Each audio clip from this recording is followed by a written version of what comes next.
आज जब वो पप्पू भक्तों का पापा बन गया, तो पापा बन के जब वो भारत जोड़ो यात्रा निकाल रहा है, तो मोदी जी को डराया कोरोना का। फिर कोरोना ने डर सताया, कोरोना के डर से लेटर लिखे गए, ये लेटर लिख लिख के भेजे गए कि कोरोना हो जाएगा देश में और उसका जिम्मेदार राहुल गांधी को ठहराया।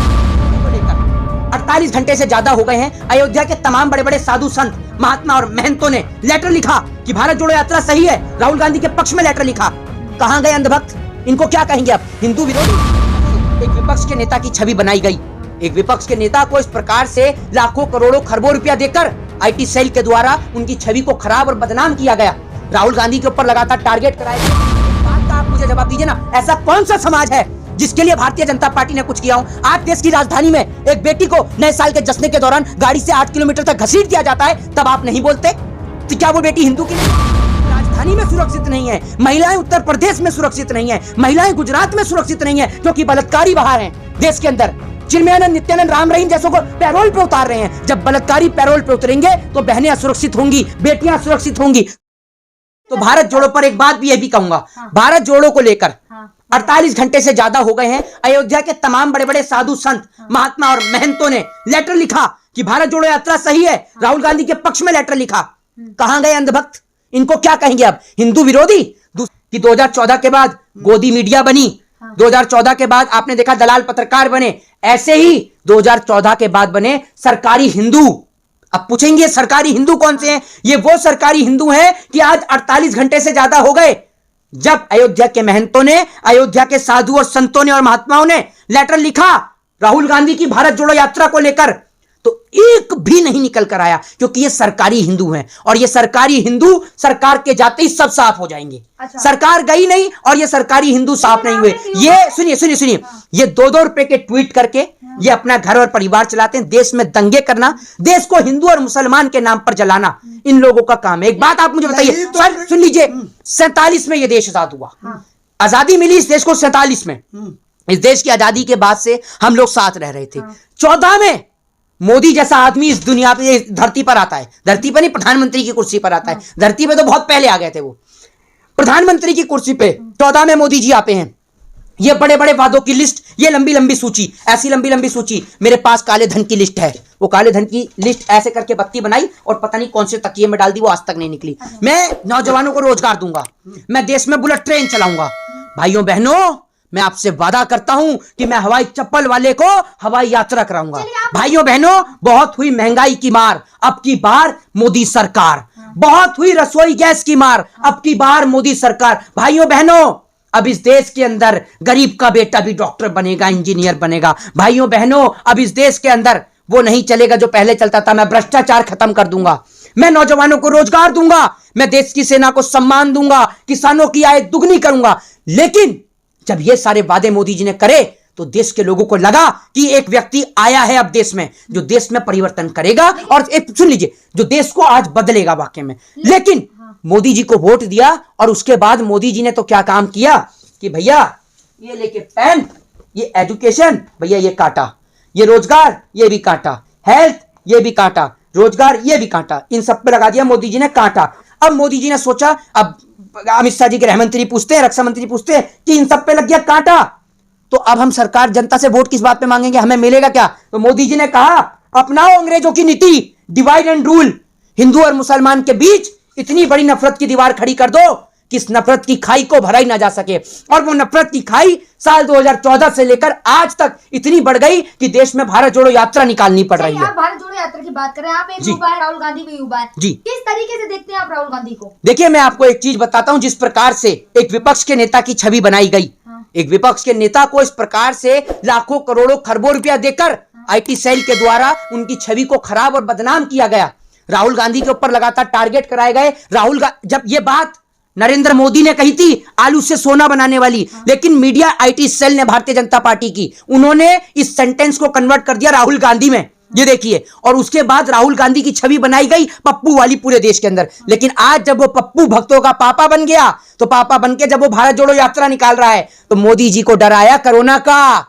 फिर कोरोना ने डर सताया, कोरोना के डर से लेटर लिखे गए, ये लेटर लिख लिख के भेजे गए कि कोरोना हो जाएगा देश में और उसका जिम्मेदार राहुल गांधी को ठहराया जाएगा। भारत जोड़ो यात्रा रोकने का प्रयास किया गया, लेकिन उसके बाद भारत जोड़ो यात्रा पे मुंह तोड़ तमाचा मारा इस देश की जनता ने। राहुल गांधी ने नहीं, देश की जनता ने। जब देश की राजधानी दिल्ली में हजारों नहीं लाखों की संख्या में नौजवान सड़कों पर उतरा, तब देश के प्रधानमंत्री हो, गृह मंत्री हो, सब लोगों ने यह नजारा देखा कि आज वाकई में ही हिंदुस्तान के अंदर, भारत देश के अंदर प्यार और मोहब्बत की एक लहर उमड़ी है, और इस लहर को अगर नहीं रोका गया तो बीजेपी का समापना हो जाएगा। इसीलिए इन्होंने बहुत कोशिशें और अथक प्रयास किए। कभी राहुल गांधी की टी शर्ट पर प्रहार किया, तो कभी राहुल गांधी की दाढ़ी के ऊपर प्रहार किया। जब नरेंद्र मोदी जी दाढ़ी रखते हैं तो वो रविंद्रनाथ टैगोर हो जाते हैं। लेकिन राहुल गांधी की दाढ़ी को लेकर क्या कहा गया था, आपको पता है ना? राहुल गांधी की दाढ़ी को लेकर किस प्रकार के शब्द का इस्तेमाल किया गया था। भले फिर आप माफी मांगे या अपने स्टेटमेंट को बदलें, लेकिन देश याद रखता है। तो मैं ये बता दूं, मैं किसी पार्टी से संबंध नहीं रखता हूं, लेकिन मैं बता रहा हूं कि किस प्रकार से आपने एक विपक्ष की छवि को खराब करने का काम किया और भारत जोड़ो यात्रा को रोकने का काम किया। लेकिन भारत जोड़ो यात्रा, जो यात्रा कन्याकुमारी से शुरू हुई, वो कन्याकुमारी से चलती हुई दिल्ली तक पहुंची, दिल्ली से उत्तर प्रदेश में एंट्री करती है, और उत्तर प्रदेश से पंजाब भी जाएगी, और पंजाब से जम्मू और कश्मीर भी जाएगी। पंजाब के अंदर यात्रा जाती है तो मेमोरेंडम फिक्स किया जाता है कि वहां पर यात्रा को खतरा है? खालिस्तानियों से खतरा है? वो हमारे सिख भाई पंजाब में रहते हैं, और सिख भाई वो कौम है इस देश की, जो सुनिए, वो कौम है इस देश की जो गरीबों का पेट भरती है। सिख कौम वो कौम है जिसने हिंदू धर्म को बचाया। इनकी तरह दंगे नहीं करती। भारत देश का इतिहास उठाइए, जब माताओं और बहनों की इज्जत और आबरू लूटी जा रही थी, तब ये सिख लोग हैं जिन्होंने आपकी माताओं और बहनों को, मेरी और माताओं बहनों को बचाने का काम किया। उस टाइम पे ये आपका बजरंग दल, ये विश्व हिंदू परिषद, ऐसे लोग भी नहीं थे, समझ रहे हैं? ये लोग सुनिए, और इनका उद्देश्य दंगा करना नहीं होता। सरकार लाखों करोड़ों खरबों रुपए का पैकेज देती है ना, मैं कहता हूं वो खरबों रुपए का पैकेज सिर्फ गुरुद्वारे में दे दे तो इस देश के अंदर कोई भूखा ना मरे। आज सड़कों पर लोग ठंड के कारण मर रहे हैं और सरकार बुलडोजर का दम दिखाकर झुग्गियां खाली करवा रही है? देश की राजधानी दिल्ली में धौला कुआं पे अल्टीमेटम आ गया झुग्गियां तोड़ने का। बताइए आप मुझे, नोटिस जारी कर दिया गया है वहां पर। एक और, इतनी ठंड में आदमी जाएगा कहां, ये बताइए आप मुझे। आप शेल्टर होम, सुनिए, जहां झुग्गी वही मकान बनेंगे। कहां है मकान, कब बनेंगे? इतनी, सुनिए, इतनी सर्दी में अगर आपको घर से बाहर कर दूं जनाब, तो सोचिए, अगर इतनी सर्दी में रात को आप घर के अंदर सो रहे हैं और रात को सोते में पता चले कि आपके घर के बाहर बुलडोजर खड़ी है और आपके घर के छोटे छोटे बच्चे, सोचिए आधी रात को कहां लेकर जाएंगे उन्हें? है जवाब? या सुबह तक भी कहां ले जाएंगे? इस देश का गरीब आदमी जब झुग्गी बनाता है, या तो सरकार को तभी झुग्गियां नहीं बनाने देनी चाहिए, लेकिन उन झुग्गियों में पानी का कनेक्शन भी मिलेगा, बिजली का मीटर भी मिलेगा, तो वो झुग्गी इलीगल कैसे हुई? सवाल का जवाब दीजिए आप। लेकिन वैसे वो भारत जोड़ो यात्रा पंजाब जा रही है, पंजाब में तो इसलिए खतरा बताया क्योंकि उन्हें धमकी मिली है खालिस्तानियों से। देखिए, मैं आपको एक चीज बता देता हूं, इस देश के जो हमारे सिख भाई हैं, जो सरदार भाई हैं, उन्हों को लगातार बदनाम करने की कोशिश करी जाती है। जब भारत देश की राजधानी के अंदर और सिंधु बॉर्डर पर जब किसान आंदोलन बैठा था, तब भी आपको याद होगा कि किसानों को लेकर कई महिलाओं ने और कई लोगों ने ऐसी बातें कही थी कि ये जो औरतें आई हुई हैं पैसे ले लेके आई हुई हैं। अरे आपकी औकात है इनको खरीदने की?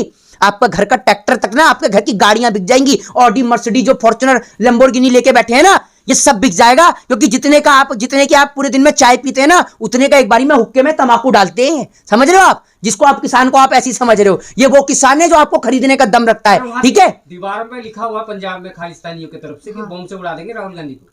देखिए, मैं आपको एक चीज बताता हूं, ये बात पता नहीं कि लिखी किसने है। दूसरी बात ये कि सरकार को उनको सुरक्षा प्रदान करनी चाहिए।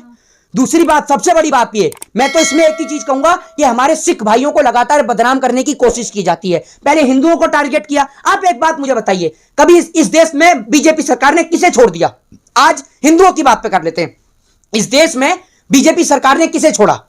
गुजरों के ऊपर टारगेट किया गया, जाटों के ऊपर टारगेट किया गया, SC ST OBC माइनॉरिटी के ऊपर टारगेट किया गया, किसानों के ऊपर टारगेट किया गया, सिखों के ऊपर टारगेट किया गया, ब्राह्मणों के ऊपर टारगेट किया गया, शूद्र के ऊपर टारगेट किया गया, वैश्य के ऊपर टारगेट किया गया और क्षत्रिय के ऊपर टारगेट किया गया। एक बात का आप मुझे जवाब दीजिए ना, ऐसा कौन सा समाज है जिसके लिए भारतीय जनता पार्टी ने कुछ किया हो? आज देश की राजधानी में एक बेटी को नए साल के जश्न के दौरान गाड़ी से 8 किलोमीटर तक घसीट दिया जाता है, तब आप नहीं बोलते? तो क्या वो बेटी हिंदू की नहीं है? अगर उन 5 अपराधी में एक का भी नाम या उन 5 का नाम होता ना, अहमद, जुबैर, जुनैद या फिर अफजल, ऐसे नाम होते, तो अब तक आप देखिए, अब तक सुनिए, अब तक आप देखते तो उन सबको फांसी हो गई होती और यह भी हो जाता कि भैया इनके ऊपर जो है, इनके पूरे जो ड्राइविंग लाइसेंस है वो रद्द कर दिया जाए, इनको गाड़ी चलाने की परमिशन बंद कर दी जाए, अगर इसमें अपराधी मुसलमान होते। दूसरी बात, विमान में एक महिला के ऊपर बाथरूम कर दिया जाता है, शर्म नहीं आती आपको? है, विमान में एक महिला के ऊपर बाथरूम कर दिया था। आपको याद होगा जब एक स्टैंड अप कॉमेडियन, जब वो अर्नब गोस्वामी के ऊपर टिप्पणी कर देता है तो उसके ऊपर बैन लग जाता है विमान में चढ़ने के लिए। याद होगा आपको, 3 महीने का बैन लग जाता है, याद है आपको? है? और आज एक महिला के ऊपर बाथरूम कर दिया गया, आपको शर्म नहीं आती? मोदी जी तो कहते हैं कि गहने जेवर, अमित शाह जी कह रहे हैं महिलाएं गहने जेवर पहनकर निकले। अरे महिलाएं विमानों में सुरक्षित नहीं है, महिलाएं राजधानी में सुरक्षित नहीं है, महिलाएं उत्तर प्रदेश में सुरक्षित नहीं है, महिलाएं गुजरात में सुरक्षित नहीं है, क्योंकि बलात्कारी बाहर हैं देश के अंदर। चिन्मयानंद, नित्यानंद, राम रहीम जैसों को पैरोल पे उतार रहे हैं। जब बलात्कारी पैरोल पे उतरेंगे तो बहनें असुरक्षित होंगी, बेटियां असुरक्षित होंगी। तो बेटियों और बहनों को अगर बचाना है और अपने ईमान को अगर जगाना है तो भाजपा को भगाना है और देश को बचाना है। जय हिंद, जय भारत, वंदे मातरम।